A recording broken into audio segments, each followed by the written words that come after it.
Can I ask you, Wayne, about your old boss, Jose Mourinho, being sacked from Spurs this morning? What is your view on that? Um, I think it's crazy doing it before a cup final. It's strange timing anyway. Before a cup final, I'm sure they could have waited till after the cup final if that's what direction they wanted to go in. But Jose's a fantastic manager, one of the best managers I think the game's seen. And unfortunately, his time's come to an end at Tottenham, but I'm sure he'll bounce back in. I'm sure there'll be a lot of top clubs out there looking to bring him in. How hard do you think it will be for the players preparing themselves for a cup final, knowing that the manager is gone now, and they're obviously having to get used to perhaps a new setup, new regime, new tactics? Yeah, it depends on the players. It depends on, and I've been there myself. Some players will get encouragement from the decision, and some players will be upset by the decision. So it's purely down to each player individually on their thoughts on what happened. But the one thing which happens a lot of times is when a manager leaves the club or gets sacked, someone comes in and a lot of the time you get a good reaction to them. Thanks, Wayne. I'll pass on. Thank you. Thank you. You said the decision by Spurs to sack your old manager Jose Mourinho today was crazy. Why is it crazy?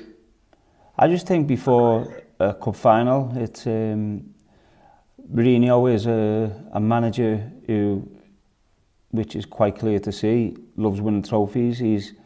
He's won a lot of trophies throughout his career. I think if there was one manager to set a team up to play against Man City in a cup final, it's Jose Mourinho. Now, obviously, Tottenham haven't had the best of seasons, so I think from that point of view, I think it is a bit crazy and it's a massive risk.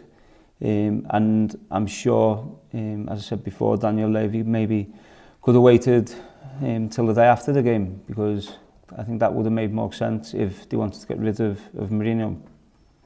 Do you think we'll see him manage in England again? I mean, he's managed United, Chelsea, a couple of times Spurs. I mean, it's hard to see where else he would manage in the Premier League.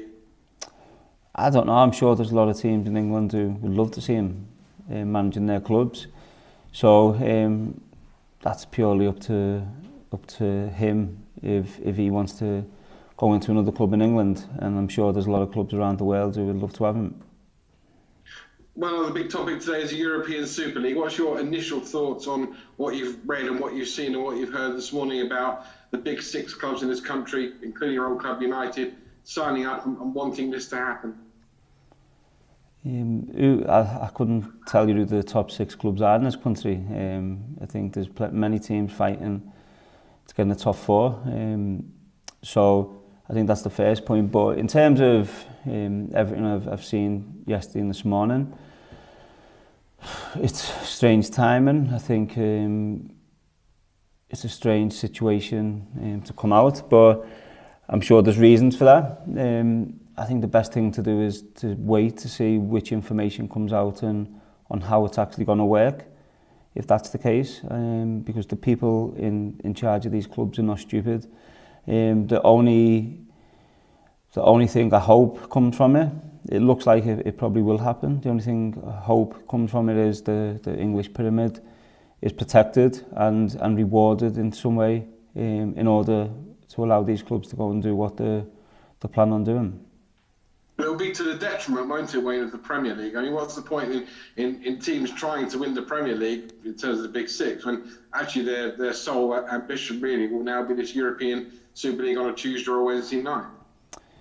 Yeah, I think that's why I'm curious of what information comes out. I think rather than jump the gun, I think we should wait to see what information comes out, because I'm sure the Premier League will always be a priority for clubs, but we have to wait to see which information comes out, and then and only then will I really give my true feelings on it. Okay, and finally, on this one, players, it's been said by FIFA, might be stopped from playing international football.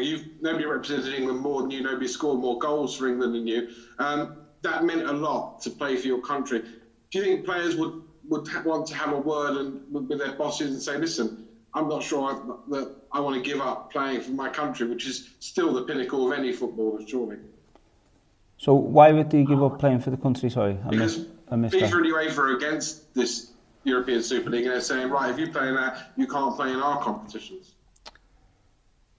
Yeah, well, I think that's another one where we have to wait to see where that goes. I know I certainly wouldn't give up playing for my country. I'm hugely honoured in playing for my country. So, but listen, I think there's going to be a lot of comments, a lot of anger, a lot of frustration with everything what's come out. But I think what's important is we see actually what does come out and what gets released, because it might be a lot of wasted words until we see where it goes.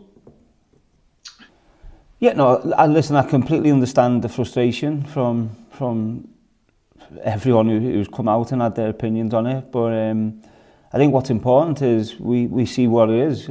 I don't know the full details of it. I'm sure not many people do, other than the clubs who are speaking about it. It might be some good which comes from it, I don't know, but I completely understand the frustration. I think if they totally break away from the Premier League, from the domestic cup competitions in England, I don't think that would be a great look. But what I'm saying is, let's just wait. Let's see what information comes out on it. On a broader note, do you think money, the way money's flowed through the game in the years I've been supporting, has been overall good for football in the end? Because that's what people are questioning now, is the role of money in the game overall. Yeah, I think obviously it's quite clear there's a lot of money in football. The same way there's a lot of money in golf, there's a lot of money in Formula 1, a lot of money in tennis. So there's a lot of money in, the money has grown in every sport, in the majority of sports. We've seen now in women's football, they're putting more money into it. So I think that's a way of the world's gone. That's the way entertainment has gone, and we have to live in them times. Now, how that money gets distributed is a different matter, and I think most importantly, the protection of the Premier League and the English pyramid is the most important thing. So I'm sure whatever the discussions these clubs have been having, they will be taking that into consideration. As a young player, there was some suggestion that some younger players, if they wanted to play for their country, etc., wouldn't necessarily be interested. Would you, as a younger player in your prime, kind of be interested in playing at Super League level like that? It's a lot of money. Yeah, but I think what you have to look at is the history of English football. And as I said before, I'm sure all this is getting discussed.